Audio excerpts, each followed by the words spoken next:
He wanted me to test for South Pacific. And I said yes. And I was the only actress that ever said yes. There was anarchy on the South Pacific set. Mitzi Gaynor had to avoid a real tsunami, dance on scorching sand, and cope with poisonous hair wash. But it wasn't the most outrageous aspect.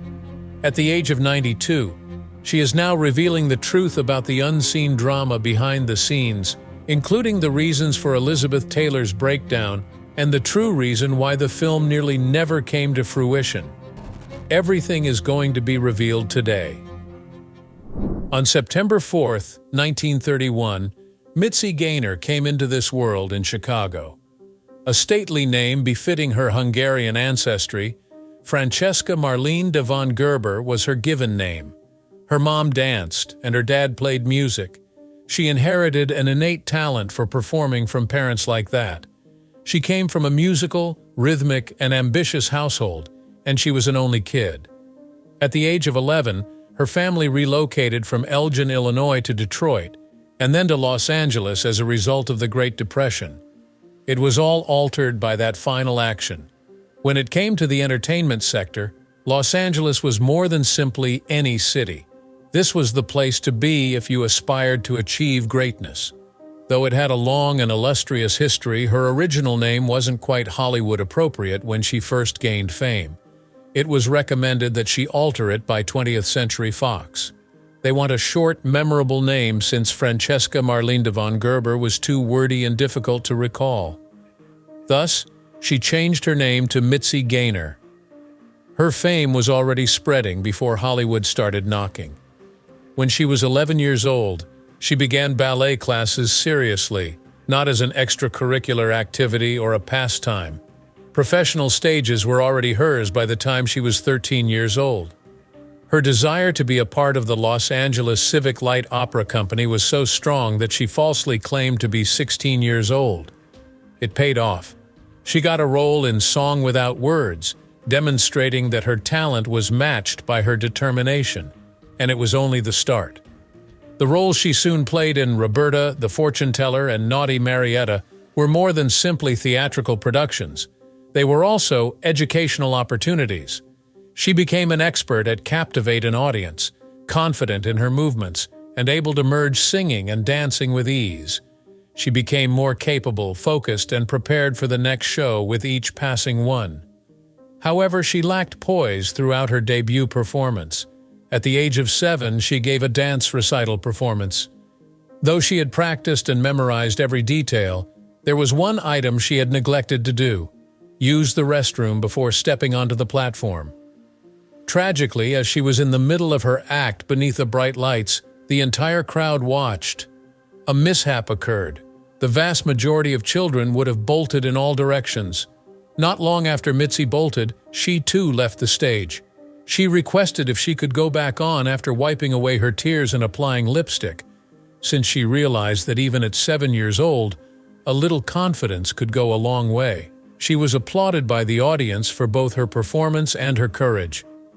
An essential lesson she picked from that night was that how one deals with setbacks is more significant than the setbacks themselves. She saw Carmen Miranda play in a theater when she was 9 years old.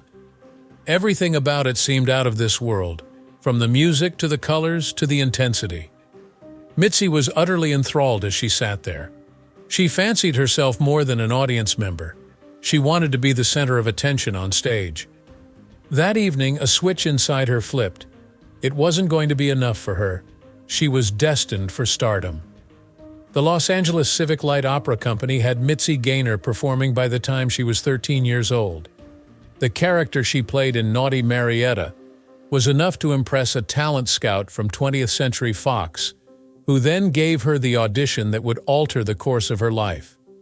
She joined the golden age of Hollywood after signing a 7-year contract at the tender age of 17. Her infectious enthusiasm, infectious dancing, and radiant presence were much loved by the studio. However, they thought Francesca Gerber lacked the glitz and glamour of a real Hollywood star. They were aiming for an unforgettable, memorable piece of music. The moniker Mitzi Gaynor was already a nickname for Mitzi. It evoked the name of the famous silent cinema actress Janet Gaynor. The name exuded an air of both glitz and friendliness. Then Mitzi Gaynor came into this world, and before long her name was plastered on theater marquees all across the nation.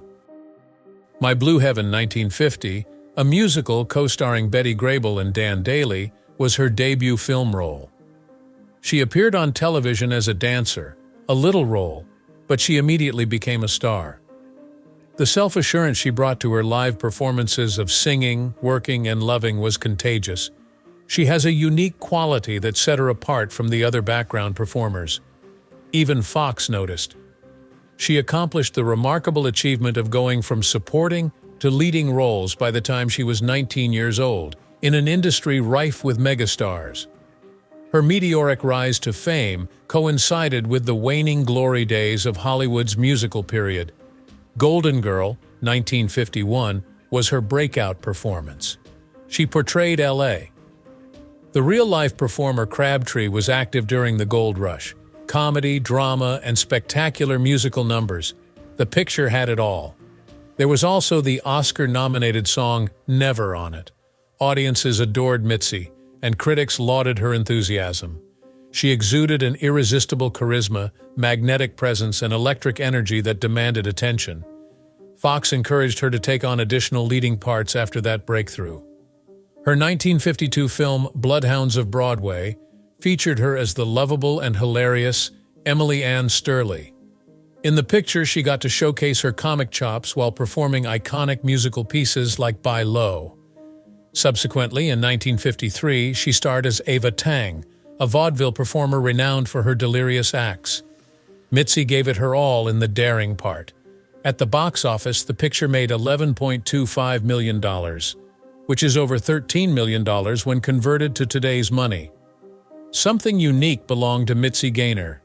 She possessed an irreplaceable vitality that complemented her abilities. Her magnetic presence was palpable whenever she graced the screen, whether it was dancing across the screen or collaborating with A-list Hollywood actors. Marilyn Monroe, Ethel Merman, and Donald O'Connor were among the legendary people she appeared with in 1954's There's No Business Like Show Business. It was a visual extravaganza full of spectacular performances, and it was Fox's first musical shot in CinemaScope and deluxe color. Gaynor captivated audiences as the vaudeville family's daughter, Katie Donahue, from the very first scene she appeared in. Her duet with Ethel Merman in A Sailor's Not a Sailor Till a Sailor's Been Tattooed was among her most famous performances. It was lively, entertaining, and bursting with character. It seemed like nothing was ever a problem when you were around Gaynor. Many critics saw parallels between Gaynor and Monroe, citing Monroe's seductive charisma as the reason for her success in songs like Heat Wave. Yet Gaynor possessed a unique quality. Her vitality was full of life, friendliness, and interest. She conveyed narratives with her dancing moves. There were several difficulties behind the scenes of the picture. Despite Gaynor's admission that Monroe worked tirelessly to polish every scene, Monroe had a reputation for being chronically late to set, which irritated the actors and crew. The picture made $5 million at the box office, making it a commercial success. The fact that Gaynor could compete with A-listers in Hollywood was the most crucial part. Taking a risk by quitting 20th Century Fox paid off. Both of her 1957 Paramount Pictures features showcased various aspects of her acting prowess. Playing Joe E. Lewis's, Frank Sinatra romantic interest Martha Stewart in The Joker is Wild was her acting debut. The film was based on the life of a real-life nightclub singer-turned-comedian who suffered from a lot of heartache.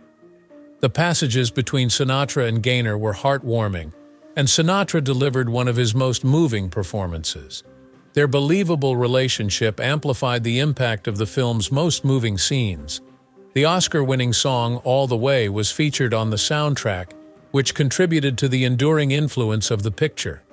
In the same year, she had a supporting part in Less Girls, the last musical by Gene Kelly to be produced by MGM. The plot revolved around a court battle between three dancers, who each recounted their version of events.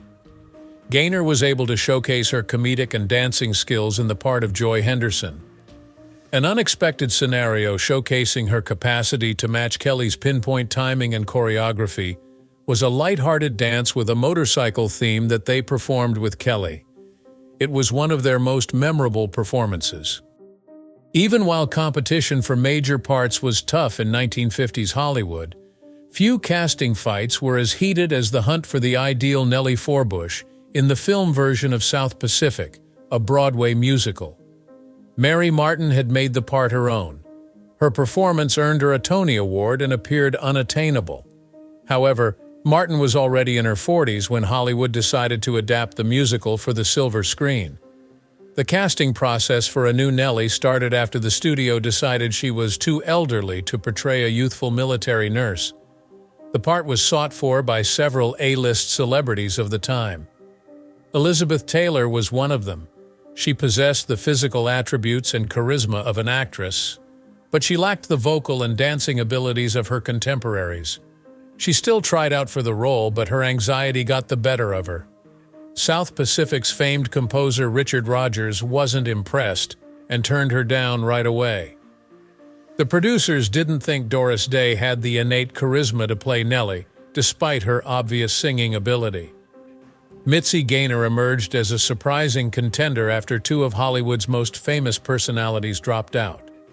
Gaynor wasn't a relative unknown. She had featured in musicals such as Anything Goes and Les Girls, but neither Taylor nor Day had the same level of fame. Her multi-talented performance was what made her stand out. She was one of the few celebrities of her day who could get by without a voice actor. Most importantly, unlike other actors, she was not afraid to step up and prove herself. Not one, but twice, Gaynor consented to undergo screening. Oscar Hammerstein II was present during her initial audition, which was held in the ballroom of the Beverly Hills Hotel. She brought the endearing qualities of Nellie to life throughout her performances of Honey Bun and A Cockeyed Optimist with her assured and charming performance. As part of her second audition, she sang I'm in Love with a Wonderful Guy, demonstrating that she has the dramatic range and powerful voice needed for the part. She had an edge over Elizabeth Taylor and Doris Day since she was eager to audition, but their fear of public speaking lost them the part. On the other side, Gaynor saw every audition as an opportunity to demonstrate her worth. The producers noticed her commitment and decided to cast her as Nellie. Although she was the clear winner of the part, Richard Rodgers remained unconvinced. Casting his musicals was something he did with great care. Although he acknowledged Gaynor's talent as an actor and dancer, he had doubts about her voice. That uncertainty was fleeting. Gaynor disproved his theory the moment rehearsals started. She collaborated hard with filmmaker Joshua Logan to give Nellie her own style, and she devoted many hours to honing her songs. During her performance of I'm Gonna Wash That Man Right Out of My Hair, Rodgers suddenly realized what everyone else had noticed. She was indeed Nellie Forbush, not only an actress. Gaynor gave it his all when filming South Pacific on Kauai, despite the challenges. It was unusual for Hollywood musicals of the period, yet she insisted on performing every song herself, unlike many other stars of the day. Her connection with Emile Debec's Rossano Brazzi co-star intensified during filming. Since their affection was based on genuine effort, it seemed authentic on TV. It was no easy feat to assume the character that Mary Martin had made famous. Instead of attempting to mimic Martin, Gaynor gave the part her own unique style, proving to many that no one could top her Broadway performance. She infused Nellie with new vitality. She is cheerful, kind, and full of life. Her 1958 film South Pacific was a smashing success. The picture was a smashing success, and Richard Rodgers, who had his doubts about Gaynor, eventually came around and said that she was the perfect choice to star in the picture. It was meant to be a fantasy to film South Pacific in Kauai in 1957. The island provided the ideal tropical setting with its verdant mountains, sandy beaches, and turquoise waters, but the production soon became a logistical nightmare. The weather was very changeable. The crew had to halt recording when an unexpected downpour arrived after a period of clear skies. A major issue with continuity arose since Kauai is one of the wettest locations on Earth. Even in the "there is nothing like a dame" scenario, when some images appear bright and sunny and others darker and cloudy, the weather continued changing between takes, which significantly altered the lighting in several spots. Then, on March 9, 1957, a tsunami alert was issued. Homes were demolished, the Kalihi Bridge crumbled, vehicles transporting equipment were trapped, and access to critical filming locations was cut off as a tremendous tidal surge hit the north shore of Kauai. All production had to come to a halt. It had already been difficult to transport supplies to the island before to the tsunami. Due to the rarity of flights to Kauai in 1957, some members of the cast and crew spent days in Honolulu waiting to be led on to the shoot. The filmmakers persisted through it all. They made do with matte paintings and process photos when bad weather prevented them from shooting outside. 21st Century Fox lost thousands of dollars due to the delays, but the payoff was well worth it. Kauai became famous as a filming destination due to the stunning images in the film. It set a precedent that subsequent films like Jurassic Park and Pirates of the Caribbean would attempt to emulate. However, man-made obstacles were also a factor in the manufacture. Among its most divisive decisions was to employ color filters during musical segments. Cinematographer Leon Shamroy applied vivid color filters straight to the camera lens in order to achieve director Joshua Logan's goal of recreating the spectacular lighting from the stage play. Using a deep magenta filter, the scene in Bali Ha'i seemed almost surreal. To further emphasize the enchantment, other songs, such as Some Enchanted Evening, were colored slate green or golden. The crowd was deeply split. Because of their distaste for the effect, Rodgers and Hammerstein felt it detracted from the score. Some others thought there was a technical problem in the theater since it was so distracting. Additionally, the filters made some of the sceneries appear hazy rather than enchanted. In defense of his choice, Logan said that the filters helped hide overcast sky and maintained uniformity in the graphics. No matter your opinion on whether it was a daring creative decision or a needless diversion, it certainly enhanced the film. Quite a different obstacle awaited Mitzi Gaynor in South Pacific. Despite her fame as a dancer from musicals like There's No Business Like Show Business, she had very little opportunity to showcase her talents in this part. The role of Nellie Forbush required more acting and singing and less dancing. She occasionally found herself irritated by the film's choreography, which emphasized ensemble numbers more than solos. Even the most basic motions become challenging. It was next to impossible to dance on the uneven sand and scattered boulders that were present on Kauai's beaches, particularly Lumahai Beach, where the shoot took place. But Gaynor's enthusiasm was contagious. Although she longed to dance more, she expressed gratitude for the opportunity to showcase her voice during her performance, which was well received by the audience. The now iconic scene where she says, "I'm gonna wash that man right out of my hair," nearly didn't occur. Lumahai Beach was the location for the performance, where she had to dance and sing while dousing herself with water. However, because of the severe irritation it caused, the shampoo they used had to be discontinued.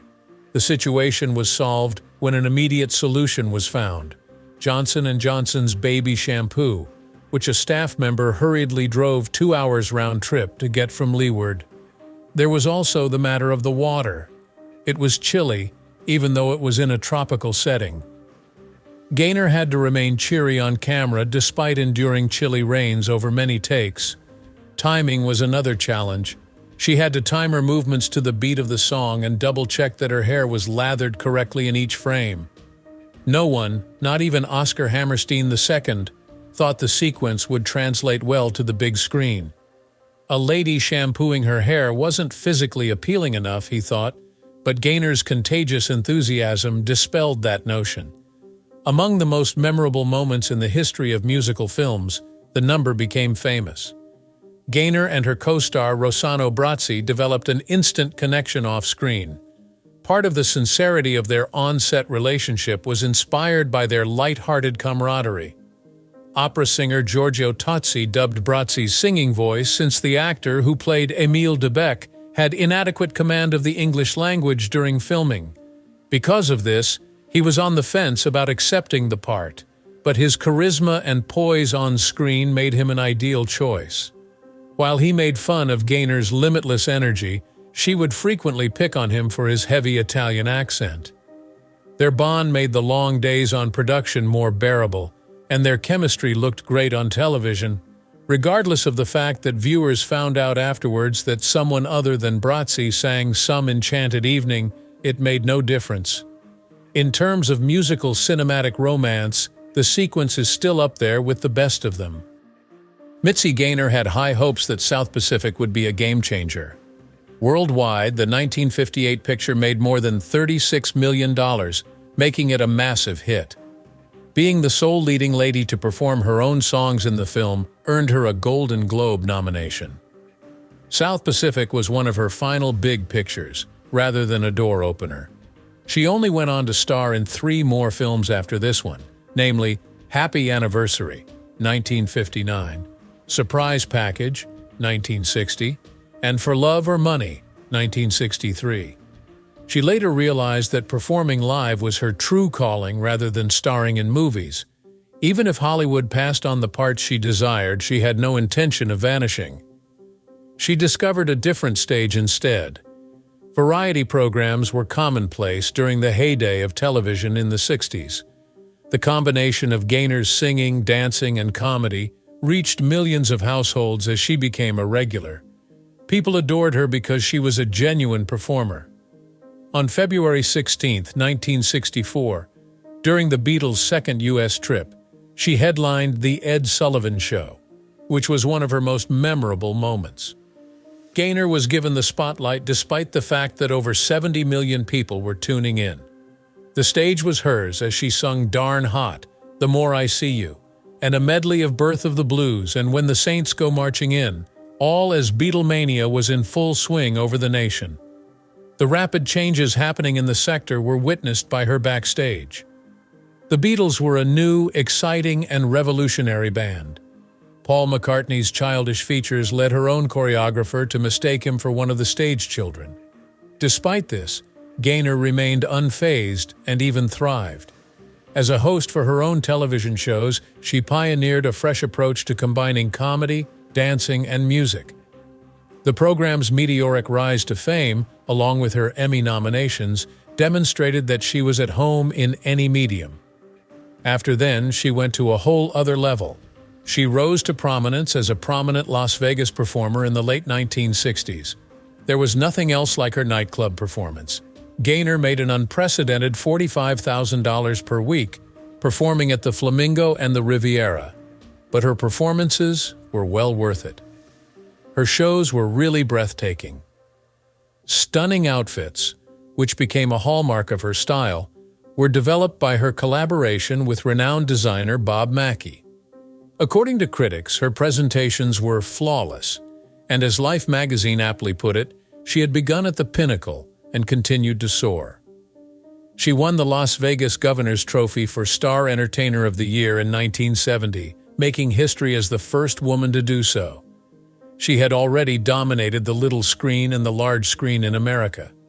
Despite Hollywood's distaste for musicals, Gaynor continued to find success in other areas.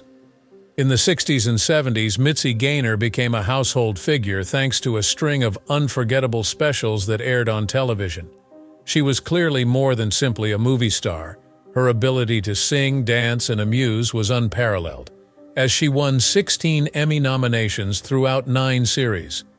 Particularly noteworthy as cultural touchstones were 2 of these programs.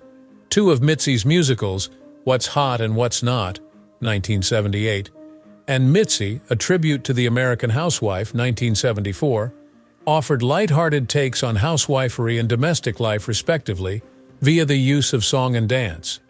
Their collaboration with Bob Mackie, a designer with an uncanny knack for bringing out the best in performers, was crucial to her success.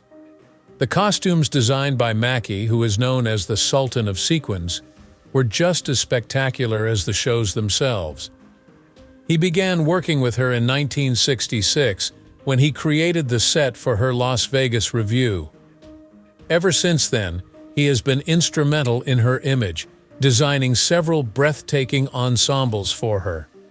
Under the spotlights of the stage, his vibrant, multicolored clothes glistened with elaborate beading and sequins. Her mesmerizing dance performances were made even more so by the fact that every garment was meant to move with her. In 1976, he was honored with an Emmy for his work on Mitzi's revue from the 1970s. Merely 1 year later, he did some of his most striking work for Mitzi's Zings into Spring. The two of them revolutionized television costume design, demonstrating that clothing could do more than merely complement an outfit. It could become an integral element of the performance. Gaynor maintained a passion for live theater despite her popularity on television. Reno Sweeney, the lead part in Anything Goes, was her return to the stage in 1989 for a nationwide tour. Despite being over 60 years old, her vitality remained constant. Many questioned her ability to manage the rigors of a major musical, but she did more than simply manage. She completely dominated it, performing in venues across North America, including Seattle, Toronto, and Nashville. The tour began on September 12, 1989, at the Orange County Performing Arts Center. The concert demonstrated that her star power remained unchanged from when she became renowned.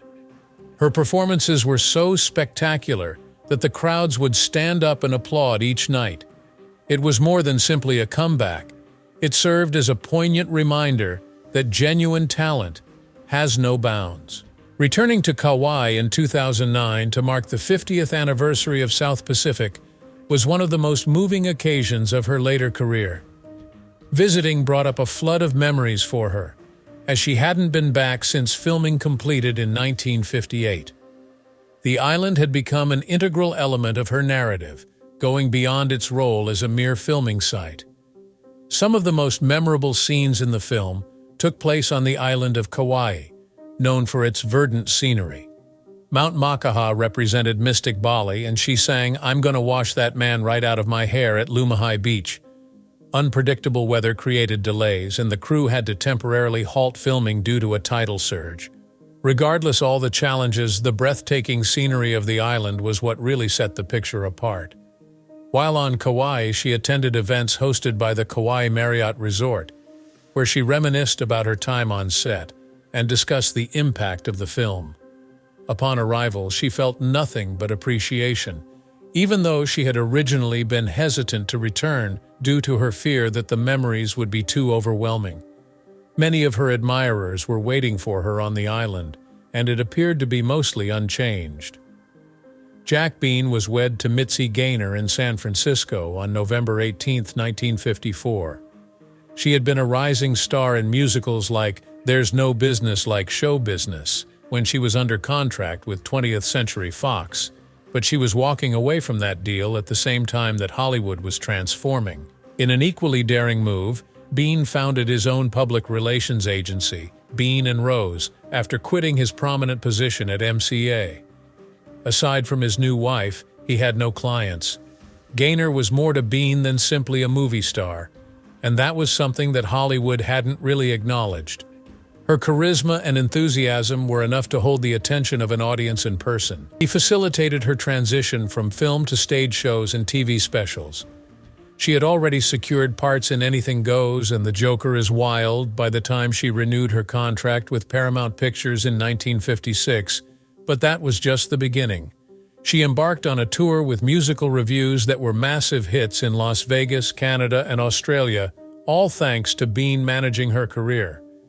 They favored a low-key existence in contrast to many of their fellow Hollywood couples who were more interested in attending red carpet events. They purchased a Beverly Hills mansion in 1960 and transformed it into a refuge where they entertained intimate friends rather than A-list celebrities. Their love, trust, and unusual ability to keep their personal and professional lives in check allowed their marriage to endure for almost half a century. They stood apart from their contemporaries because they never had children, but they never regretted the decision. Gaynor added later that the foundation of their partnership was mutual understanding and unwavering support. She once declared, "He was my champion," and she was absolutely right. Bean had abandoned a bright future at MCA to devote his life to managing hers. He had unwavering faith in her abilities. After Hollywood's golden age ended, Gaynor's career continued to flourish because of his vision. Year after year, her musical reviews drew huge crowds.